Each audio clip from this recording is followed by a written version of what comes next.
Salut, salut! Hashtag replay si tu me vois en replay. J'espère que tu vas bien. J'espère que tout va bien pour toi. J'essaie de placer ma cam. Ah, voilà. Ça, c'est mon emplacement habituel. Donc, j'espère que tu vas bien. Je fais un live très court parce que à cette heure-là, d'habitude, je vais chercher Arturo, mon fils Arthur. Et ce que j'étais venue te dire, en fait, j'avais une question à te poser. Et je ne sais pas si j'ai le temps d'attendre un peu. Je vais attendre quelques minutes que les gens se connectent. Bonjour, bonjour. Salut Stéphanie. Je t'ai venue demander quel est le plus gros apprentissage que vous avez fait de 2020 jusqu'à maintenant. Le plus gros apprentissage. Puis j'étais aussi venue vous partager le mien. Le plus gros apprentissage que vous êtes venu, que vous avez vécu, incarné, compris, peu importe à quel niveau, en 2020, avec la situation actuelle. Un apprentissage pour votre évolution, pour qui vous êtes devenu. Est-ce que vous avez vécu une transformation intérieure? C'est à ce niveau-là que je parle de transformation. Donc, je vous invite à écrire la réponse en commentaire. Quel est le plus gros apprentissage que vous avez fait jusqu'à maintenant, parce que c'est pas fini, en 2020. Et moi, mon plus gros apprentissage, ça a été de faire la paix avec le monde, faire la paix avec l'être humain.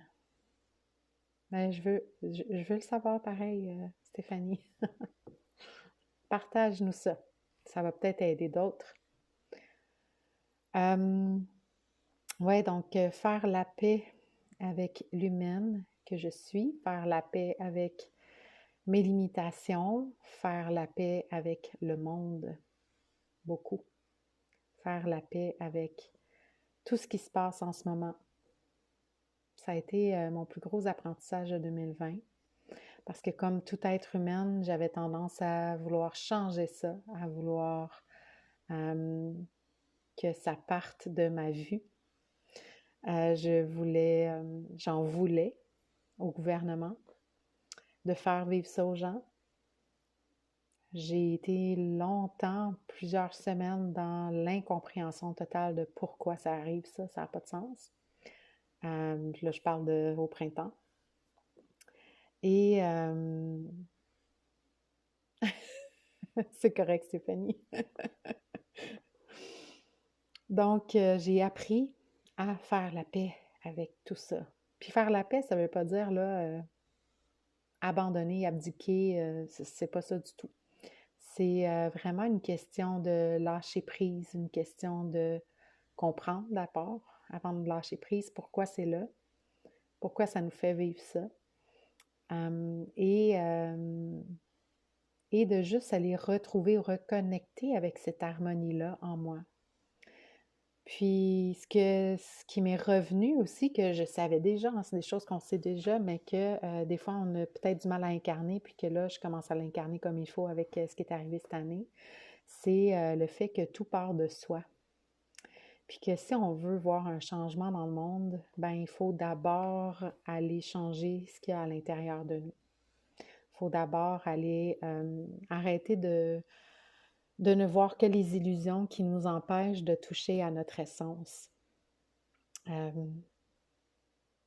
C'est ça. Donc, c'est vraiment de reconnecter avec son harmonie. Puis en se transformant soi-même, ben, il y a l'effet domino qui rentre en ligne de compte, puis tout le monde autour se transforme aussi. Tout le monde autour s'élève. Et même si on n'est pas on est des gens qui habitent par exemple ensemble, mais qu'on ne se parle pas nécessairement de développement personnel, on peut quand même, quand on ouvre nos yeux comme il faut, voir une certaine évolution. Puis ça, c'est vraiment intéressant à voir. Mais l'effet domino se fait aussi par lorsque vous travaillez avec des clients et que vous transformez, ben c'est comme obligé qu'à un moment donné, vos clients aussi se transforment et s'élèvent en même temps que vous. Parce qu'on est vraiment en échange de vibrations, on attire ce qu'on vibre.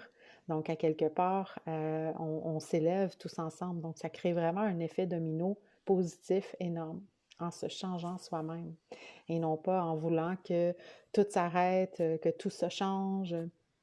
Ça va éventuellement changer parce que tout change, mais je pense qu'on doit prendre le temps d'intégrer tout ça, prendre le temps de comprendre qu'est-ce que ça nous apporte dans notre vie, où est-ce que ça va nous mener comme évolution humaine, parce qu'en ce moment, ce qui se passe en fait, pour moi, dans ma vision, c'est vraiment un nettoyage, un ménage qui se fait pour une transition vers un nouveau monde avec des nouveaux paradigmes qui va peut-être pas avoir lieu dans ma vie présente. Ça aussi, c'est quelque chose avec lequel je dois faire la paix, que ça se peut que je ne le vois pas, ce changement-là, mais qu'on est à ces balbutiements de changement d'air-là et que ben, tout ce qui est là est OK et parfait finalement.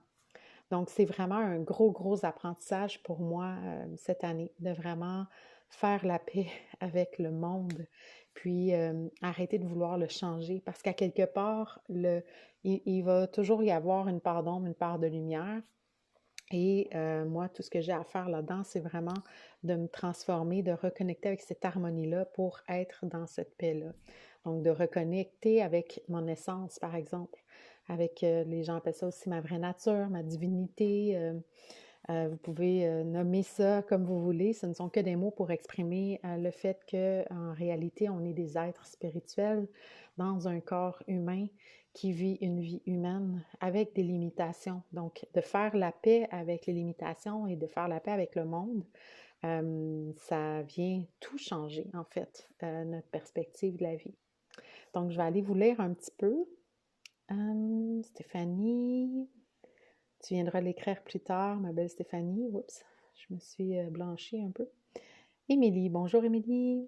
Exprimer de plus en plus ma vérité, oui, en accueillant mes peurs et accepter de laisser aller des choses. Oui, tout à fait. Lâcher le contrôle, la lutte, et la fuite. Hein, c'est des formes de résistance. Donc, de lâcher la résistance, c'est aussi ça, faire la paix avec le monde, c'est de lâcher les résistances. Passer par la porte de l'éternité en utilisant l'amour avec un grand A. Oui. Puis ça, on peut même le créer s'il y a de la colère ou du non-amour. Tu sais, c'est vraiment de prendre ce qui est négatif, puis d'aller venir équilibrer avec le pôle positif finalement, tu sais. Fait que c'est un petit peu ça, je pense, qu'on a à faire ici. Intéressant. Donc voilà, j'avais envie juste de vous partager ça, puis que vous me partagiez c'est quoi votre plus grand apprentissage de cette année. Puis ça demande vraiment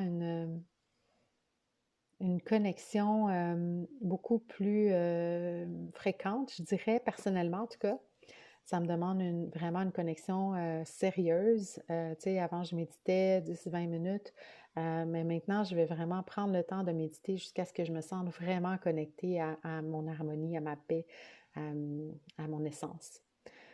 Puis, de plus en plus, en faisant ça, ben, j'arrive à l'incarner de plus en plus souvent dans ma journée aussi. Donc, pour moi, c'est vraiment la méditation, le chemin pour me rendre là. Il y en a d'autres que ça va être le yoga, la marche en nature, parce que la nature est déjà dans son essence. Donc, c'est plus facile pour moi aussi des fois de juste aller marcher en nature, puis tout de suite, je me connecte.